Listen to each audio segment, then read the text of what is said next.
We are Two Guys Playing Zelda, and you can follow us on Twitter at Two Guys Play Zelda or email us at twoguysPlayingZelda@gmail.com. This is our video walkthrough for the Forest Temple in Twilight Princess. And a while back, my partner in crime here and I had a conversation kind of comparing this with the Forest Temple from Ocarina of Time, which is definitely Hick's favorite dungeon ever. This whole temple was just a big disappointment for me, to be honest with you. Like, I had so much expectations. Like, I remember walking into this place, I was like, oh, the Forest Temple again. And my expectations were so high, and it just did not deliver for me. Although I will say, the Forest Temple in Ocarina of Time set the bar pretty darn high. With that being said, though, it's a pretty good temple still. It is, and for an opening temple, it's pretty long. It's a really long temple. Something like that between our three parts. It might be the longest first temple in any Zelda game I can think of so far. I wouldn't be surprised. And the thing is, if you just look at the map, it's not that big. No, it's not. But I feel like you do kind of a lot of backtracking, going side to side a lot. We're gonna help out all those dumb monkeys. That's what takes so long. Oh my god, yeah, there's like, what, 8 or 7 or 8 of them? You go around finding 8 monkeys, you think that's going to be fast? No, definitely not. But yeah, it's a fun dungeon. It's a long opening dungeon, though. It really is. You know, I really just didn't like the theme of this one either. Like, with the first Forest Temple in Ocarina of Time, like, the theme really stood out in that one, too. And this one just... Yeah, that music in the Ocarina of Time Forest Temple was incredible. But you're right, this one doesn't quite stack up. But it brings us some different elements, and I still do like the way it looks, like with the vines on the walls, and then right here on these wooden whatever they are, like planks, and yeah, I do like that look. Yeah, the visual appeal of it. Yeah, and this monkey, we actually encountered him outside the dungeon as Midna here's. He stole our lantern from us. Yeah, but he did guide us through the pink. And now he wants our help. He steals our lantern, and now he wants our help. You just ditched him. Karma, man. We should have walked right past the cage and then climbed up and went through the door. It would have been appropriate. But yeah, now we have to rescue all his monkey friends as well. And I think there's 8 of them. There is, because I counted them before we started this commentary to make sure. It is kind of neat, though, how the more you rescue, it kind of opens up more areas of the dungeon because they'll help you to swing the different parts. Yeah, yeah, I thought that was kind of well done. That is cool. That is cool. God, these spiders are a bit of a pain. Yeah, I love that kind of like final move there. I guess you could say. But yeah, sometimes you don't get that final move, and you have to sit there and hit him 6 or 7 And we're going to show you a perfect example of what not to do in Zelda right here. This is like, I don't know what I'm thinking. Like, I just stand there and I don't do nothing. And I just get blown up. Oh, that was priceless when I saw that. I think I was trying to like get to like where it said pick up with A, and it just never got there. Yeah. These are kind of we don't have the bomb bag yet, so we have to use these. They're not really bomb flowers. I guess they're bomb spiders or something. I don't know. I don't even know what they are. But we'll use them a lot throughout this dungeon. And you can either like use like a shield attack, or you can use your sword to get them started, I guess. To get them burning, I guess. Yes, for lack of a better word. But you were mentioning those monkeys earlier. I kind of do like what you mentioned about them helping go places. Because at the same time, they kind of show you which direction to go. Because you can only, they only jump on one side. That's true. It kind of leads you which directions to go in this temple. Which is nice to get a little bit of direction on an opening temple. And of course, this monkey's sitting there waving at you, telling you which way to go. I forgot that map the first time I played this. I was sitting there like halfway through a dungeon, and I was like, "Where's this stupid map at?" Which is sad because it's probably one of the earliest maps you get in one of these 3D Zelda games. Well, yeah, I mean, it's pretty early, but it's usually not that easy. Yeah, just sitting in the open right there. And yeah, I rolled to the door numerous times throughout this video. And I can definitely see though how you could run right past that treasure chest there with the map and never even see it. It's just never right there in front of you. Yeah. And a cool little thing here is I've heard before is that in Ocarina, instead of the Forest Temple, they were actually thinking about doing a wind temple early in development. And that's why I see a lot of wind elements in some Forest temples. Like, for example, in Gain's Castle, in that branch of the Forest thing or whatever. That's right. There's that wind room. And then right here... Oh, that monkey just taunting us. You got a big wind kind of, area too, so... I kind of like that, because it does make you feel a little... And we've talked about this on a lot of dungeons in the past. It makes you feel a little more outdoors when you have the elements like that with the wind blowing. It just, it makes it... It kind of opens it up. Yeah. I've always liked the going inside and outside of temples, like we said before. Just it kind of breaks it up and introduces like new elements and aspects to it. It just feels open, more open. No, I agree. I don't feel trapped inside a dumb temple the whole time. Yeah. But now is kind of like we mentioned, we do have to do some backtracking. The monkey that you saw, not the one we're following, Is but that the the big, one that slapped his butt? yeah. Oh, what an a-hole! I tell you what.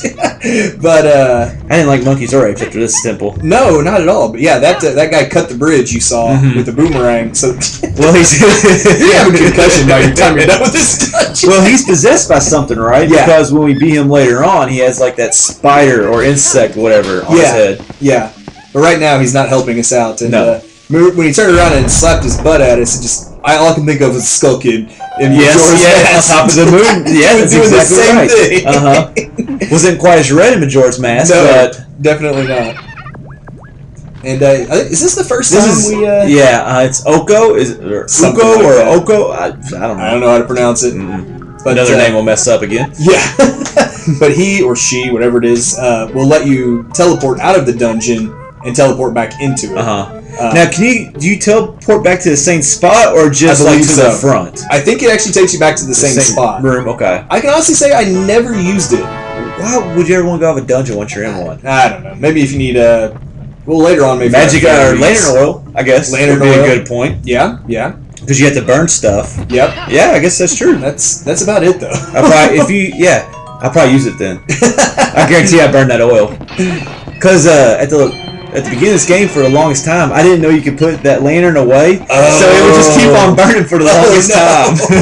Yeah, if you kind of see it there, we have it set to our B button there. There's a little meter that will eventually run down. Yeah, kind of a flashback right there to the Great Deku Tree and Ocarina of Time with the whole burning of the webs and everything. Yeah, you'll see that a little bit later on. Or I mean, obviously you saw us burn some right there too. Yeah. Yeah, it's also later on too. I thought it is a nice little callback. That's something else I thought was kind of interesting. When they first started doing the 3D dungeons, it seemed like forest-themed temples really were the first kind of choice. Like in Ocarina of Time, you start out with the Great Deku Tree. In Majora's Mask, you start out in the woods, Woodfall Temple. That's true. That's now true. here, we're in the Forest Temple as well. And I guess you could also say in Ocarina as a doll, their first temple is the Forest Temple. Yeah. So Yeah, I thought it was interesting they kept that theme going, at least for a few games. they could have just made this a better temple, in my opinion. So there are a few things I like about it. I do like the item we'll eventually get in it, Yes, I do too. but we'll get to that. We'll get to that in a little while. And we were talking about this before we started this commentary, was how dark this place was. And that's it is. something I'm actually not a fan of. It did feel like a really dark temple. Yeah, especially if you remember that very first tunnel you walk into, you probably barely see anything. Yeah. And we apologize for that, but it really is. I mean, just the brightness is not there. You know, one thing about Twilight Princess that it kind of seems like the most I guess human realistic game. You know what I'm kind of saying about that? Like, you know, the other games are like Wind Waker's really colorful, cel shaded. Yeah. And then like this one kind of feels like it's the most human like game out of all of them. I agree. I think this is more. I guess I'm saying art style. Yeah. Is what I mean. And I remember before Wind Waker came out, Nintendo had showed like a demo of like a really realistic, dark-looking Zelda game, and then people were shocked when Wind Waker is what they came out with. Yeah. I think this was kind of more along the lines what they were hinting at that first time is a more adult, a darker, just more realistic-looking Link. Yeah, and a lot of people think this game tried to be too much like Majora's Mask with the whole dark, aspect of it. Yeah. But Majora's Mask is just creepy. It's not really dark. I agree with that. Oh, speaking of getting concussions, this poor monkey's going to give himself one too. But I believe this is the first of his friends that we free, I believe. Yes, You think you got rolled into it twice in a row or something. I don't know. You see it twice while it's shaking, I think. Yeah. And that's a theme you're going to see continued. We also have to do that in the mini boss fight against that monkey or against that baboon, whatever whatever in the world it is. I'm not sure exactly what that was. You just run right between those two enemies. Yeah. Come back and get him from behind. I like it. Hey, at least I didn't get hit. Yep. Usually I get hit right there too. And I think there's just like a red rupee right here that we're going to get. Yeah, always load up on those rupees though. Or yellow rupee. Well, yeah, but it also drives you nuts when you get the map. Or the compass, the compass. Oh, yeah. And you had treasure chests that are missing. So you might as well just get them all because you're always wondering, well, I wonder what was in there. Is that a key? Is that something I really need? And then you backtrack and it was like a blue rupee. Like that was a waste of time. And like we mentioned earlier, now that we have 2 monkeys free, it opens up a little more area that we couldn't get. I mean, obviously it's not that in this room. Yeah.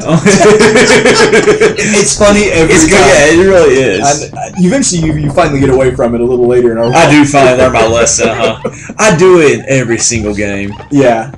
And then right there is actually that's the boss key right there that will be coming back in again later on the temple. Yeah. You need the temple item to get that. Yeah, and that temple item also really opens up a few areas. I mean, that's when we really do some backtracking, is once we get that. So like I said, if you look at just the map of this, it's not a huge dungeon. Well, every temple is really like that. When you get the weapon, it always opens up other areas that you couldn't get to. What would be the point of the item? Anyway.